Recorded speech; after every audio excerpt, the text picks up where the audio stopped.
A 7-10 split. He's going for his second consecutive 300 game. There it goes. That 12th ball. That 12th ball. 2 in a row. 2 in a row. How do you like that?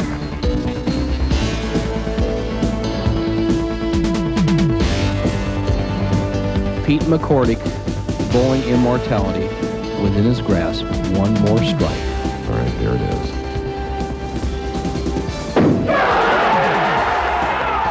We have it!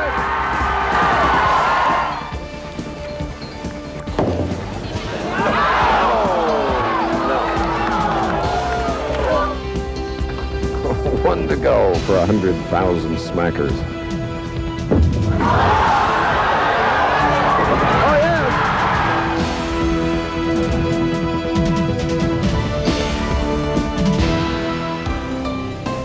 We've come to the National Bowling Hall of Fame and Museum in St. Louis. What better place to experience the great events and meet the stars of the game? As you enter, watch out for flying objects.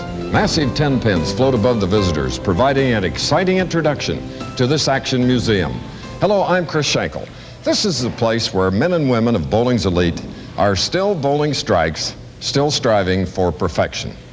Now, bowling as we know it is called 10 pins, but around the world there are many variations to the game. The ancient game of Dutch 9 pins is still popular today. The game was banned in the colonies due to gambling aspects. To get around that law, they added a 10th pin, 10 pins. In Edinburgh, Scotland, there's a version of the sport that is a lot of fun if you have a stomach for it. In the French game of Espagnole, 8 pins must be brought down by using a ball and a pin together.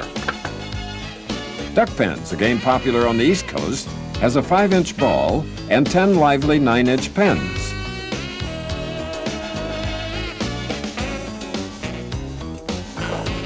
Each player gets 3 shots to make a spare.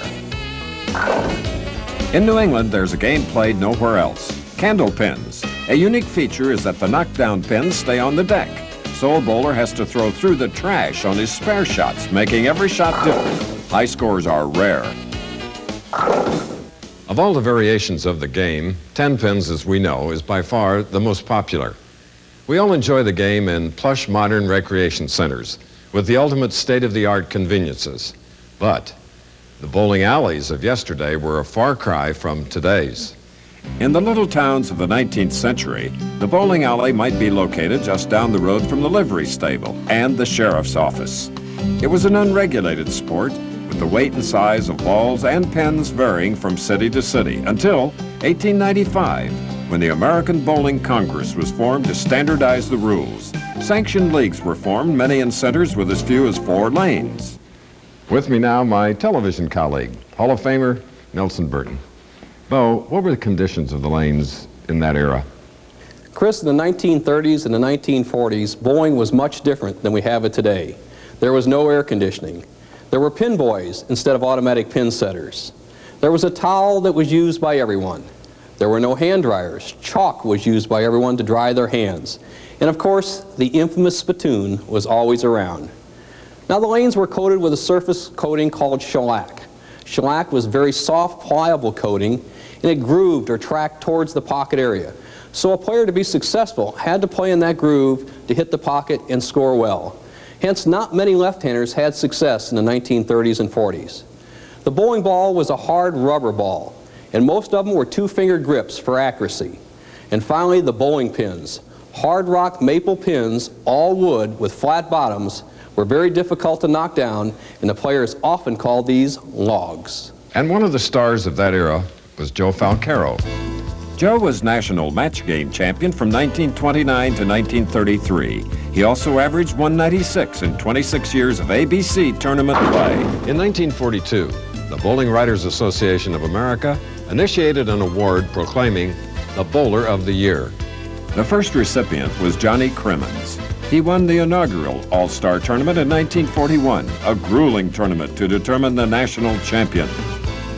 Ned Day was the Bowler of the Year in 43 and 44, a stylist who used the popular 2-finger grip of the times. Ned toured the nation, taking on all comers in head-to-head matches. In 1959, he came out of retirement for one televised match which he won. The smooth style and concentration of Buddy Bomar were factors as he took the 44 All-Star. Bomar captured 38 tournaments in all, but he was best known among bowlers as a crafty opponent in after-hours matches. And here's another bowling legend, Andy Varapapa. He was a clown, he was a showman. He could do everything with not only one bowling ball, but two. Despite his clowning around, he was a great champion, having won the national championship in both 1946 and 47. Wherever he went, the fans loved to watch him perform.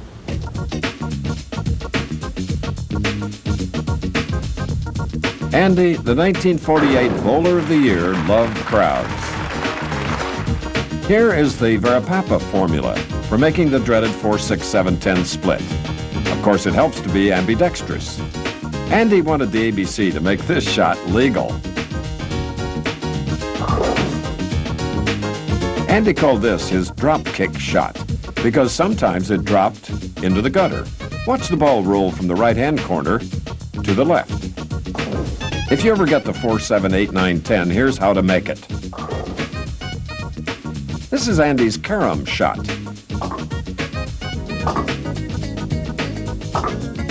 Now Andy's mache shot, from the right to the left gutter and back to the number 10 pin.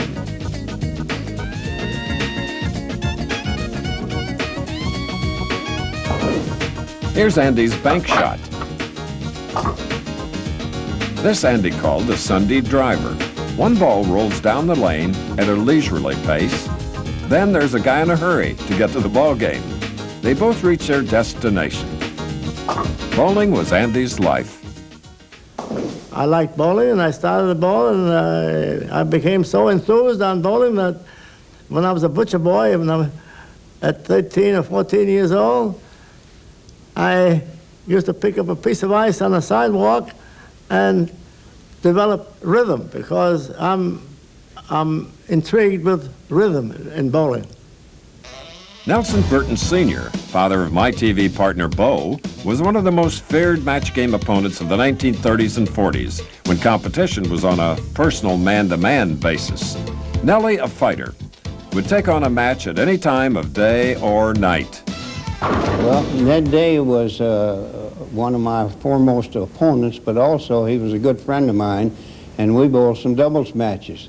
In fact, when there was a tournament in St. Louis one year, it was about 2 o'clock in the morning, and the phone rang, and Ned Day was on the phone, wanted me to come over and bowl a match game against a couple of Chicago bowlers. I can't remember exactly who they were at the time, and they had been bowling real good, and they thought they could beat anybody, so I got out of bed and went on over there and bowled with Ned, and we did all right.